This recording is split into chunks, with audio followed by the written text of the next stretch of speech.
আপনি কি জানেন নবী সাল্লাল্লাহু আলাইহি ওয়াসাল্লাম রমজানের আগে সবচেয়ে বেশি রোজা রাখতেন কোন মাসে? এই সুন্নাহ যদি আমরা মেনে চলি, রমজান আমাদের জন্য কতটা সহজ হয়ে যাবে চলুন জেনে নিই। হযরত আয়েশা রাদিয়াল্লাহু আনহা বলেন, ফামা রাআইতু রাসূলাল্লাহি সাল্লাল্লাহু আলাইহি ওয়াসাল্লাম ইস্তাকমালা সিয়ামা শাহরিন ইল্লা রমাদান ওয়ামা রাআইতুহু আকসারা সিয়ামান মিনহু ফি শাবান। অর্থাৎ আমি রাসূলুল্লাহ সাল্লাল্লাহু আলাইহি ওয়াসাল্লামকে রমজান ছাড়া অন্য কোনো মাসে পূর্ণ মাস রোজা রাখতে দেখিনি, কিন্তু শাবান মাসে তিনি সবচেয়ে বেশি রোজা রাখতেন। সহিহ বুখারী হাদিস নম্বর 1969। আরেক হাদিসে আয়েশা রাদিয়াল্লাহু বলেন, কানা আহাব্বুশ শুহুরি ইলা রাসূলিল্লাহি সাল্লাল্লাহু আলাইহি ওয়াসাল্লাম আন ইয়াসুমাহু শাবান। অর্থাৎ নবী সাল্লাল্লাহু আলাইহি ওয়াসাল্লামের কাছে রোজার জন্য সবচেয়ে প্রিয় মাস ছিল শাবান। মুসনাদে আহমদ 25548, সুনানে আবু দাউদ 2443।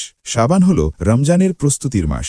নবী সাল্লাল্লাহু আলাইহি ওয়াসাল্লাম এই মাসে বেশি রোজা রেখে শরীর ও মনকে রমজানের জন্য প্রস্তুত করতেন। এতে আমরা শিখি: 1. রমজানের আগে নফল রোজা রাখা, 2. আত্মশুদ্ধির চেষ্টা করা, 3. আল্লাহর নিকট বেশি ইবাদত করা। আজ থেকে চ্যালেঞ্জ নিন, এই শাবান মাসে অন্তত 3 দিন নফল রোজা রাখবেন। ভিডিওটি শেয়ার করুন যাতে অন্যরাও নবী সাল্লাল্লাহু আলাইহি ওয়াসাল্লামের এই সুন্দর সুন্নাহ জানতে পারে। কমেন্টে লিখুন, আমি শাবানে রোজা রাখব ইনশাআল্লাহ। আর যদি আপনি ইসলামিক জ্ঞান ভিত্তিক ভিডিও পেতে চান, চ্যানেলটি ফলো বা সাবস্ক্রাইব করতে ভুলবেন না এবং বেল আইকনে ক্লিক করতে ভুলবেন না। আল্লাহ আমাদের সবাইকে শাবান মাসে বেশি বেশি রোজা রাখার তৌফিক দিন। আমিন।